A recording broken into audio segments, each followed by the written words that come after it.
Welcome to Christ Church Online. We are so happy that you could join us. If you are ever in the northern New Jersey area, we would love to have you come worship with us at one of our two locations, whether it's our beautiful cathedral in the heart of Montclair or our 107-acre campus in Rockaway Township. We promise to make you feel right at home.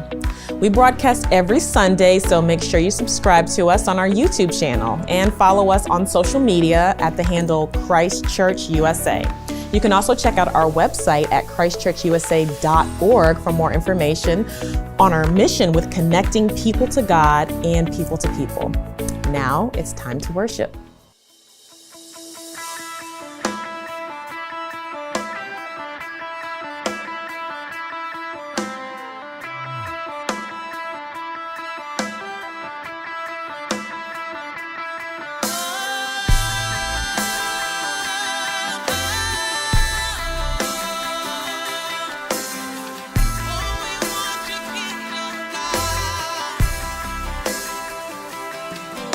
We pray.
that you would fall on sons and daughters.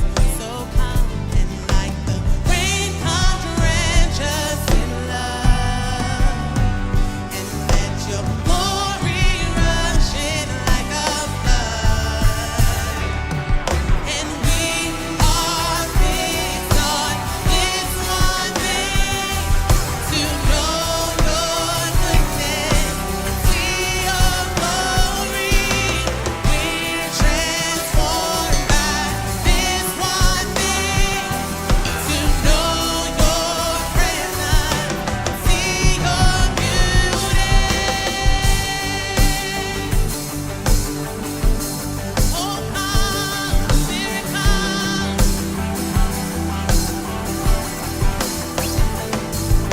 Oh, I can see it now, your kingdom come. I can hear it now, the sounds of heaven. Oh, you said that if we ask, we'll receive. Oh, we are asking for greater measure. So like the rain, come drench us in love, and let your power rush in like a flood. So like the rain, come drench us in love, your power rush in like a flood. We are fixed on this one thing, to know your goodness and see your glory. We're transformed by this one thing, to know your presence and see your beauty. Oh, come and have your way, God. We give you faith, we give you faith. Come and have your way, blow afresh on us. So come and blow on through, Spirit, move. We're ready for you to come and blow on through. Come and do what only you can do. Come and blow on. So you're watching Christ Church Online, and we are really excited to have you here. We'll get you back to our service in just a bit, but first we want you to know that it is your generosity that allows us to serve the people in Northern New Jersey and in all the world. We serve them with love-fueled ministries such as this online service. And with that being said, if you're moved to participate in the ministry of Christ Church through your giving, simply text the word GIVE plus the amount to the number below, or by hitting the Give tab at the top corner of our website. Form a partnership with God today in giving through the local church to help the hope of the world, Jesus Christ, be spread throughout the world. And now back to our message.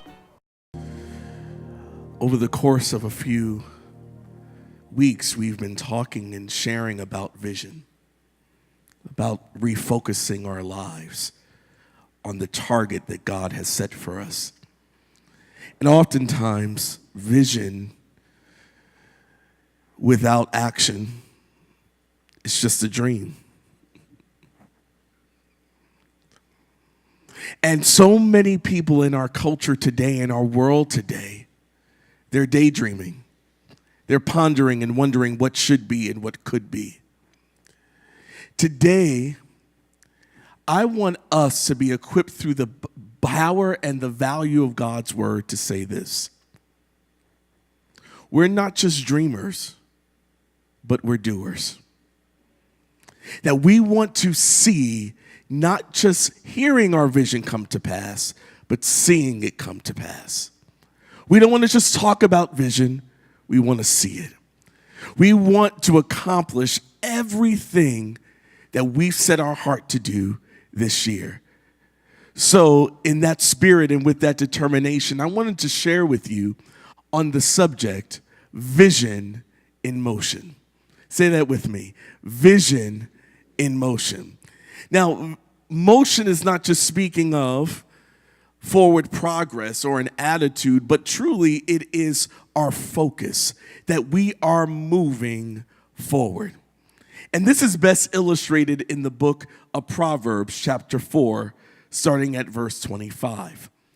I love the book of Proverbs because it offers riddles and sayings of the wise that help the listener think deeply and answers deep questions.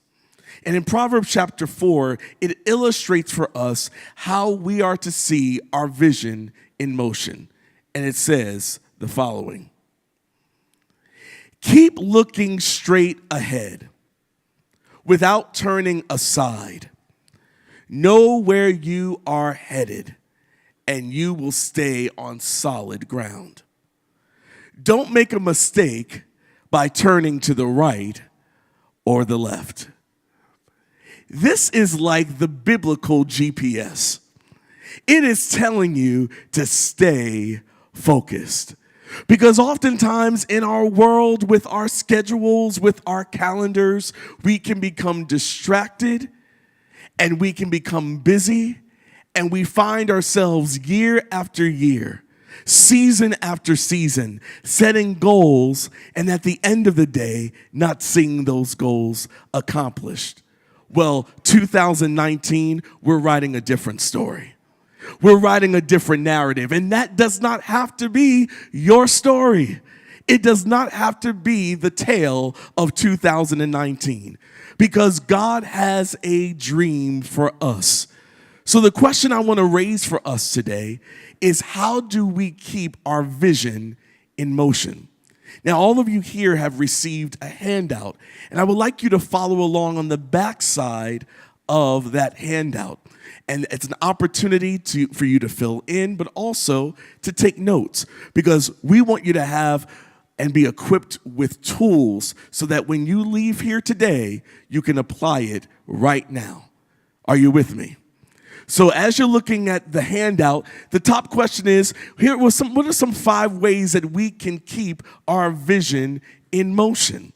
And the first response I offer is this: goal setting is a godly habit. In the business sector, in the marketplace, we hear a lot of terminology surrounding goals. And too often, many who subscribe to the Christian faith view goals as anti-spiritual or anti-biblical. In fact, it is pro-Bible. It is pro-Christ, because guess what? God has a goal. Christ has a goal. In the scriptures, in Ephesians chapter 1, verse 10, it says, He, speaking of God, planned to bring all of history to its, what's that word? Goal in Christ. Then Christ would be the head of everything in heaven and on earth. So the kingdom of heaven has a goal. God has a goal. And what is a goal? A goal is a plan to create a more desirable, productive future. In other words, when I look at my future, whether it be in the here and now, very soon, or in the long term, I'm looking and saying, those are the targets I want to reach so that I can be productive, that I can be effective.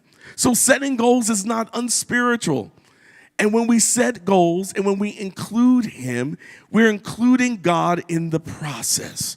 When we set goals, we're following the example of Christ.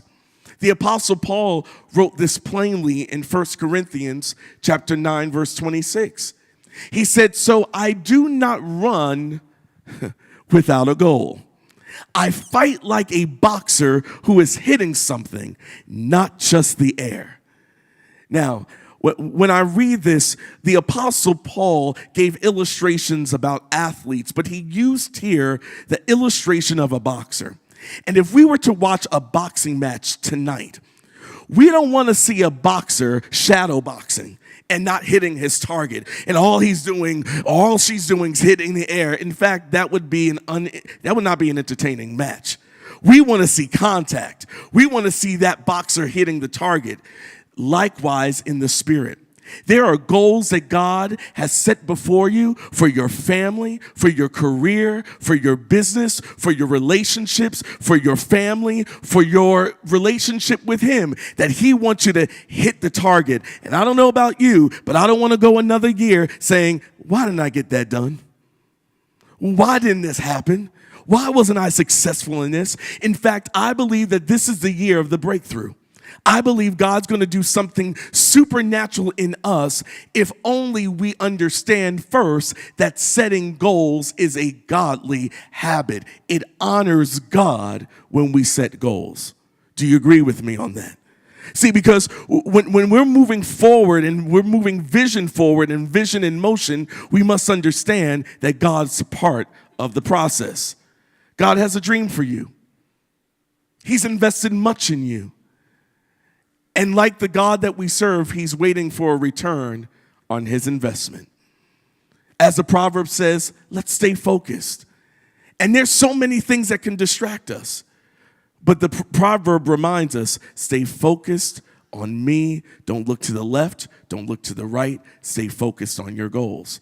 So the first thing, in the first response, how can I keep my vision in motion? Remember that goal setting is a godly habit. The second response I want to offer you is this. Set goals that represent all of who you are.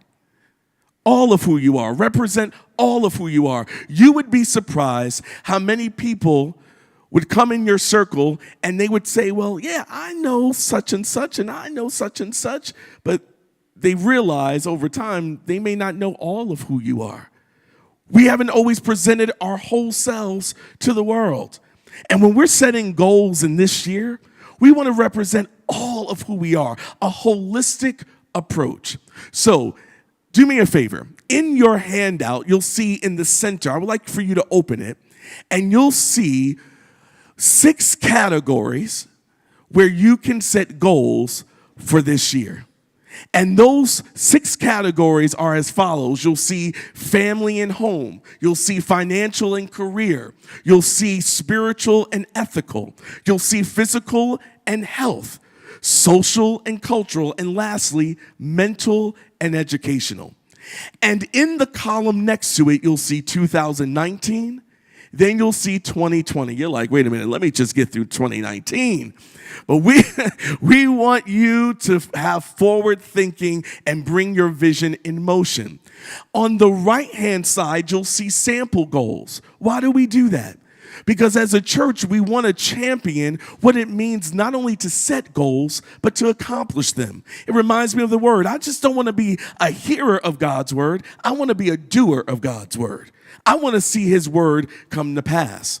So Zig Ziglar, one of the business gurus and leadership gurus, he once said that a goal properly set is halfway reached. So sometimes when we set a goal, we think, hey, I got it done, and you are just getting started. And the joy of just getting started is you know that God's going to be with you through the process. So one of the things that I've learned in my own journey is to write goals down. And you may say, well, why? Why would I write goals down? Well, you write them down because you are more likely to achieve them. In fact, there was a study done by Dr. Gail Mitchell. She's from the Dominican University in California. And she studied the art and science of goal setting. And as she set this goal, she said, I'm going to bring together about 267 people. They were business leaders, entrepreneurs, healthcare workers, lawyers, doctors, teachers, educators. They brought them all in a room, and they separated them by 2 categories. They put one category of people that wrote their goals down, and the other category of those that did not. They just had it in their mind. She found that there was a higher rate of achieving those goals by those that wrote them down. Just writing them down is halfway the battle. In fact, there's an actual percentage. You are 42% more likely to achieve your goals when you write them down. And I'm like, wow, I need to start writing the goals down, because doesn't the Bible say, write the vision down and make it plain? So even the Bible understands the science of goal setting. But here's another step. She found in her study that if we write our goals down and then we give it to someone, whether it be an accountability partner that believes in our success, they call it a partner in believing, then we are even more likely to achieve our goals. Now, the reason why I'm saying that is because the Bible backs it up. It says, where two are gathered in my name, there I am in the midst. Where two or more are gathered. It even says that where two agree on anything on earth, my Father will do it in heaven. So there is biblical backup to the science of goal setting. But typically, when we talk about goal setting, we talk about SMART goals. How many have heard SMART goals?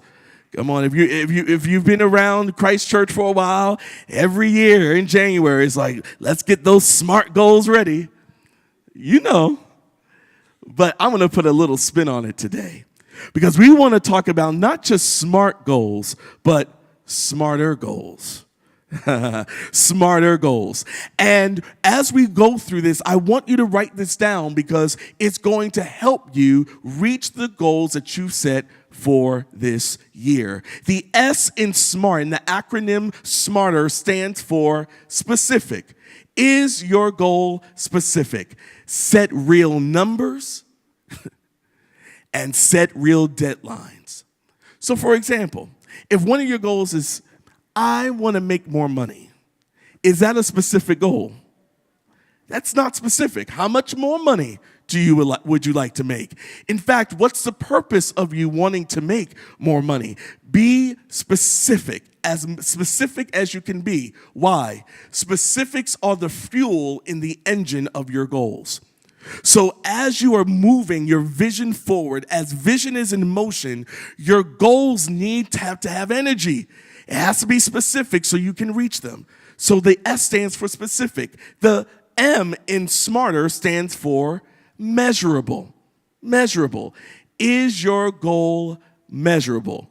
Make sure it's a goal that you can track, that you can stay on top of, that you can stay on top of weekly. So one of the wise counsels that I've received over my years of goal setting was to check your goals weekly and measure them. Am I on track? Am I on the right track? Am I doing things moving forward in that goal? So is your goal measurable? The A in SMARTER stands for achievable. Is your goal achievable? Work towards a goal that's challenging but possible. Okay? So often I hear people that they come to Christ and they say, I want to save the world. Okay? Let's start with your neighbor. Let's start with your coworker. Let's start with your family member. Let's take one step at a time. So it's important that it's achievable. It's something that is challenging. It will stretch you, but it is also possible. The R in SMARTER stands for realistic. Is your goal realistic? Be honest with yourself. What are you actually capable of? Now, if I say to you, I would like to be an NBA player, and I would like to make sure that I'm joining the season right now, I'm about 5'0", and so that's a problem. Second, I was so excited, I was enthused because, hey, I would like to be an NBA player. I saw the Houston Rockets play the LA Lakers last night. Yeah, I want to ball. I want to be on the court, but am I prepared for that? Am I ready? Am I fit? And am I ready to endure that level of competition? In fact, I don't know if I can even play playground ball right now. And I'm talking about the NBA. So is this goal that you have set this year, is it realistic? Is it something that meets your gifts, your skills, and where God has placed you in this season? T in the SMARTER acronym stands for timely. Is your goal timely? Set a time. Set a specific time that I plan to have this goal accomplished. I remember I was reading a blog about goal setting, and this man posted and he said, my goal for 2019 is to accomplish the goals that I set in 2018, that I thought about in 2017, and I wrote down in 2016. He is on he is on a 4-year track for a yearly goal, right? Now, am I judging him? Not at all, because I've been there. Let me carry it over. Yeah, I didn't get it done. Let me carry it over. I had some things come up and some challenges, and that may be the case. All of us in this room, we have circumstances that we face that are beyond our control. But in my case, and I believe in that young man's case who wrote on that blog, the problem was not the circumstances. The problem was he did not set a time, and it wasn't specific. And he was not guarding that time and saying, I need to accomplish this goal. And you may have people that are around you and saying, oh, that goal is crazy. Keep walking and believe that God's going to be with you through that goal. If you're going to surround yourself with those that are going to discourage you and dishearten you, that's not helpful, even when your goal is already challenging. So when we're talking about being achievable and being realistic and being timely, it's very important that we're setting a specific time. Write it down. Don't say, oh, I'll do it tomorrow. Tomorrow never comes. But that's SMART goals. Let me add to that acronym and make it smarter. And I want to add these 2 letters. The E stands for evaluate. Evaluate the progress with an assessment of where you are. I suggest checking your goals every day. You may say, well, that's a little excessive. I'm busy. You're not too busy to check your goals. Because when you check your goals and when you have accomplishment and you're successful, you are fueled to say, you know what? I want to set a new goal. There's some things else I would like to do. The last letter in smarter is to readjust. This is critically important because once you evaluate your goals, changes may need to be made. You may have to make adjustments. And readjusting is not an abandonment of your goal. It's saying, how can I make this more realistic in this time frame that I have given myself? If you have a plane that leaves from Newark International Airport, Liberty Newark International Airport, and they are going to Los Angeles, the goal is for them to get there, but a pilot, more often than not, will readjust because there are certain approaches that are more advantageous for them to land safely or to land in better weather or to land in a place where they say, okay, we're safe here. Same as with your goals. There are going to be things that have to be readjusted. And it's not because you've abandoned your goal, you're just approaching it in a different way. So employ smarter goals in your life. Wherever you are, put the smarter goals down. Say, this is how I would want to see my goals accomplished. So, how can I keep my vision in motion? Remember that goal setting is a godly habit. Always remember that. You honor God. 2, set goals that represent all of who you are. Make sure all of your goals are smarter in its approach. Now, this third response to this question of how can I keep my vision in motion, this admittedly is even sometimes a challenge for me. And this response is, I must practice self-discipline. It's going to be quiet in this time. I'm telling you right now. Self-discipline. Self-discipline is one of the hardest things. You know how you can see something in someone else, but sometimes it's harder to see it in you? See, self-discipline requires us to take an introspection of who we are. In 1 Corinthians chapter 9, verse 27, it says, I discipline my body like an athlete, training it to do what it should. See, self-discipline says there is a certain method and a system that I will follow, and I will do it consistently because self-disciplined leaders, self-disciplined persons and individuals, they create and they maintain healthy habits. Paul Tripp, he's a pastor and author. He once said that God's work in you is a process, not an event. It progresses not in 3 or 4 huge moments, but in 10,000 little moments of change. How many know here today, if God gave you everything you needed to know and gave you everything in terms of correction in one moment, you probably couldn't handle it? It'll be too overwhelming. You're saying, I can't handle that.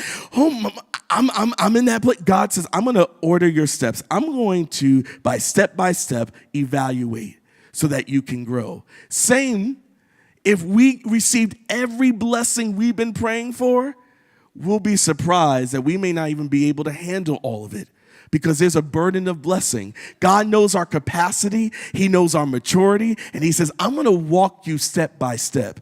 Likewise, with our goals, we have to walk it step by step.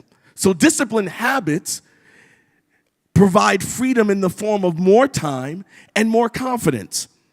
It provides us an opportunity to be freer, to create, to think outside of the box when we're disciplined in our habits. Now, I've heard this so much. Ryan, I've heard it from mentors and coaches and people that come alongside of me, people that call me friends. And hey, Ryan, you maybe need to exercise more self-discipline. Because one of my goals, I said, I want to exercise more. They said, well, did you even join the gym? I said, please, don't talk to me. Don't talk to me. No. I'm doing exercises at home. I have a set at home. And I realized that, yeah, this self-discipline issue, it's an issue for me. But you know what I never heard? How to even get started. Because it's one thing to say to be self-disciplined. It's another thing, well, how do I actually get that done? Well, there's a behavioral scientist. His name is James Clear.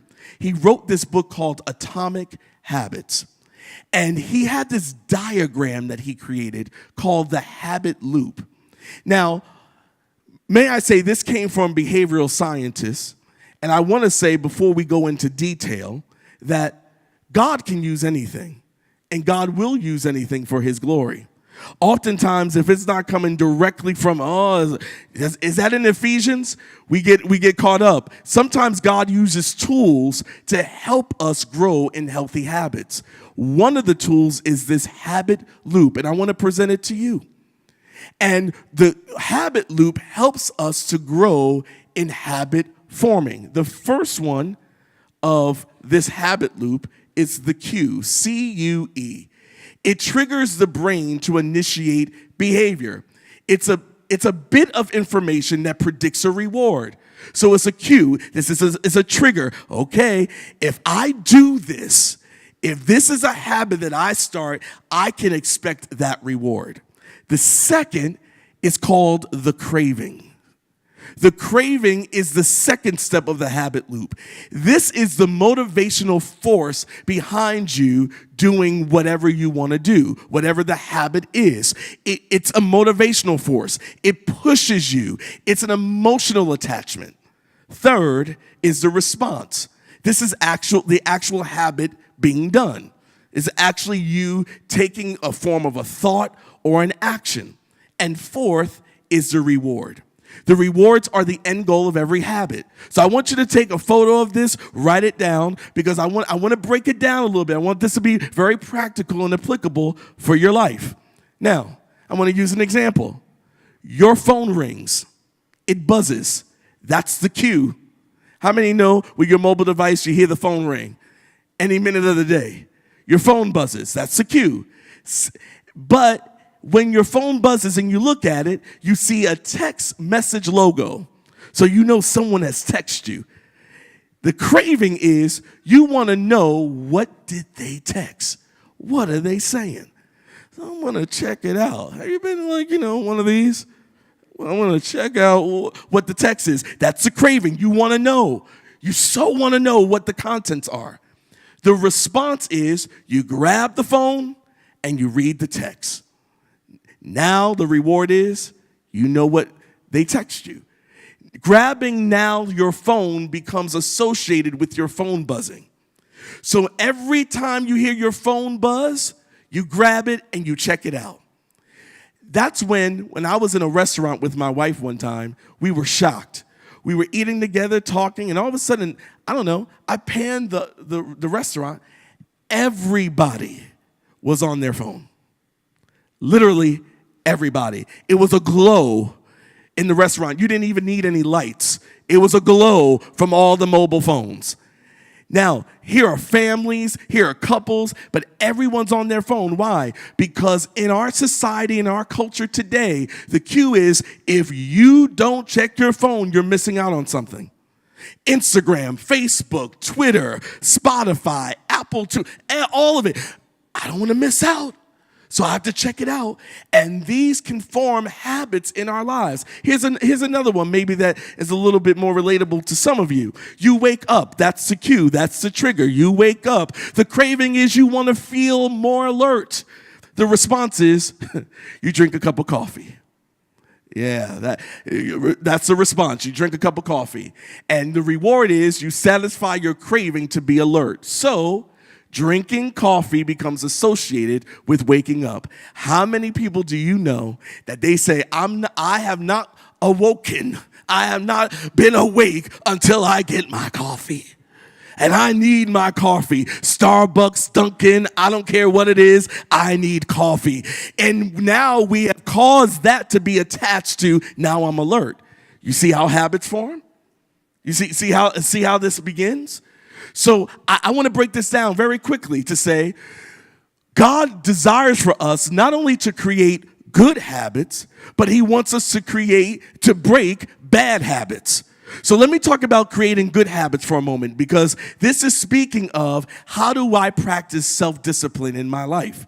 So the cue is when we're creating a good habit, make it obvious. Make it obvious. So I'm gonna give you an example. One of my goals for 2019 is to drink more water. Lord help me. Right? Because sometimes I want the tea. I want a soda, and I was like, no, drink water. So that means I have to make it obvious. I have to bring it before me. I have to put the goal up. I have to make sure that people around me know, and I'm just telling some people now, so they're going to really hold me accountable, right? I want to put them in the face and say, I need this to be a goal of mine. I need to put it in front of me. I need to make it obvious. I need to drink more water. That's the cue, okay? The craving is I need to make it attractive.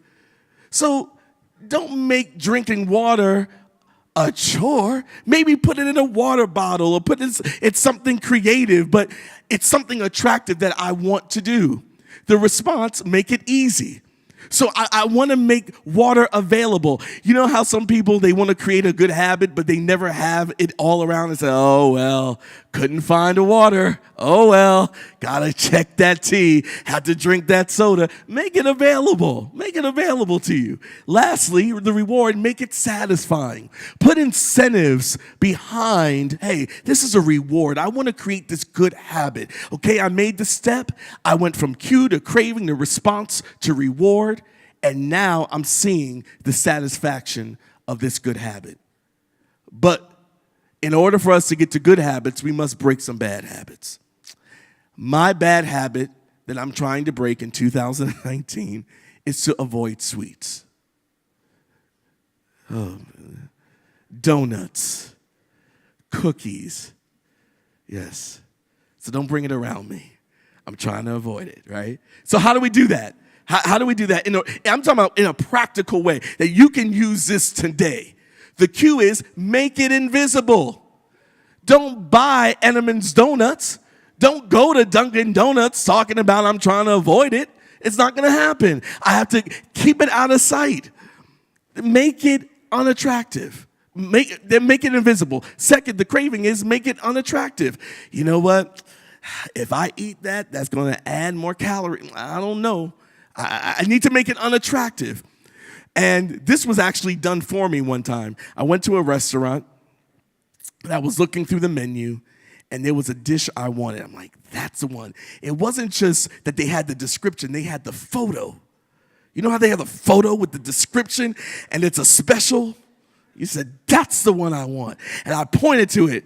And you know what they had the nerve to do in that menu? They put the calories next to it. Messed me up.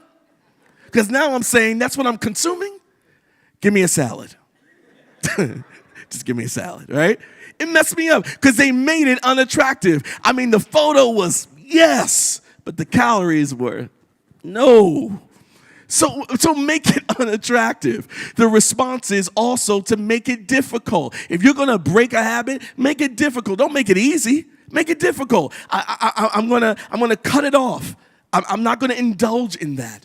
And the reward is make it unsatisfying. I can't even imagine myself indulging in sweets because I know how it has an effect. Now, hear me. I'm not talking about a treat or two, okay? I'm not talking about that. I'm saying habits. And I want you to capture that because when we're talking about creating good habits and breaking bad habits, that's something you can apply right now. So how can I keep my vision in motion? Remember that goal setting is what? A godly habit. 2, set goals that represent all of who you are. 3, I must practice self-discipline. But 4th, embrace the reality of failure. If you're going to do anything big for God, if you're going to do anything that's going to cost you something, there are going to be points of failure. There are going to be times that you make mistakes. And one of my faults in growing in goal setting was part of the reason why I would not achieve a goal because I was too afraid to fail. I said, if I fail, it's going to be a problem because I wanted my ego and my pride intact. I didn't want to show that I was a failure. I didn't want to show that that was a problem. And I recognized that I need to embrace the reality of failure because there are lessons that we can learn from it. I mean, it's in the Bible. Elijah, the prophet, he was running away from Ahab and Jezebel because they had put a hit on his life. He was suicidal. He wanted to run. He says, you know what? I don't know if I'm even worthy. I don't know if I can even deal with this. And God gave him a response. Rather than focusing on that, help someone who's in need. Elijah had to walk through that. Even John the Baptist. In the New Testament, John the Baptist was struggling and wondering as he's in prison, preaching Christ, was this the good move that I should have made? Should I have gone about doing this? Because now I'm in a condition of punishment. And Jesus gave the response to say, remember what the Lord has done. And wherever you are, you may have failed at a goal. You may have missed the mark, and you are dealing with shame right now. You're dealing with the guilt of not meeting that goal. And I just want to encourage you that you may have failed, but you're not a failure. You may have made a mistake, but that mistake does not have to follow you. That mistake can be a lesson where you can grow, where you can learn, and you can mature. Most successful people in the world, they grew to that place because they were willing to embrace the reality of failure. So turn to the person next to you and just look them in the eye and just tell them, embrace the reality of failure. Just embrace it. It may happen. It's okay. You can get up again. You can get up again. I had to learn this in creating a website. I was going to put a blog together. You know, I was big and bad. Let me put this blog together. You know, I'll have some wisdom, some tools, some tips. I put this blog together, had a webmaster, all this stuff was done. And you know what I didn't do? I didn't think it through. I didn't have a schedule of when I was going to blog, whether each day or weekly. So people would go to the blog and say, hey, where's the content? And I'm like, failure. And then like, fail, you know. And I was embarrassed because they're emailing me and texting me and saying, well, I checked your website out. I thought, you know, this is going to be something that I could receive from. And I failed miserably. Why? Because I didn't plan. Why? Because I didn't set a deadline. And I remember talking to a friend, and he told me, Ryan, you failed. you failed, but you're not a failure. Get back up. Start putting a schedule together. And I realized in that moment, wow, I don't have to stay in the mire of failure. I can get back up again, start again, and learn from it. And many of you may be in that same category. Do not let failure cause you to be in a place of disappointment and cause you to be in a place of being disheartened. I understand it wounded you. I understand it broke your heart. I understand it put a cloud over your vision. But guess what? God has come alongside of you and say, we're going to take this one step at a time. One step at a time. Romans chapter 7, verse 15 the Apostle Paul said this: I do not understand what I do. For what I want to do, I don't do it. And what I hate, I do. I mean, this is a confession from the Apostle Paul, saying there are things I want to do, but I don't do it. And I recognize I can't just depend on my strength and my intellect and my abilities and my skills and my gifts. I must depend on God. If we're going to see our vision in motion, we must co-labor with God. The last response I want to give to the question, how can I keep my vision in motion? It's to surround yourself with successful people. See, in our culture today, success is defined in different ways. People term success in sexual conquest, or how much money you have, or how famous and popular you are. But how do you define success? And more importantly, how does the Bible define success? And oftentimes we find ourselves in a place, there are people around you right where you are that are successful in what they do. And let me put a word of caution. As a Christ follower, sometimes the very people that you follow or receive from may not be Christians themselves. And that's okay. Because if I'm going to a trainer, as long as they understand weights, we'll talk about the blood washed, Jesus, the cross, but do you know weights? If I'm going and I want to get a bank account, I want to make sure the banker understands numbers. That's the first thing. So don't limit your goals based upon, well, they're not Christian. They don't believe what I believe. You may be limiting God. God can speak through anyone. God can speak through any situation. God is not limited by someone's identification. He wants us to be used in a myriad of ways in the broader culture and broader society. So surround yourself with successful people. I've learned there are people that are always downing goals. I'm not into all that. I've heard this even from well-intentioned Christians. I'm just believing God. Just believing God? That's it. Didn't God tell us in his word to co-labor with him? See, after I pray, I have to move. And oftentimes, we're putting a lot of onus on God when God says, I'm waiting on you. And if we want this vision in motion, we must say, God, I want to keep remembering that goal setting is a godly habit. I want to be in a place where I set my goals that represent all of who I am. I want to practice self-discipline. I want to embrace the reality of failure. And lastly, I want to surround myself with successful people. In your handout that you received today, here is the takeaway. Here's the homework. We want you to take that form with you, and we want you to write down your goals for 2019. Write them down this week. And don't do it in isolation. Do it in connection with God and say, God, I want your heart.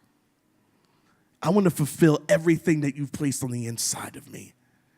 And I want 2019 to be a fruitful year, to see your vision in my life in motion.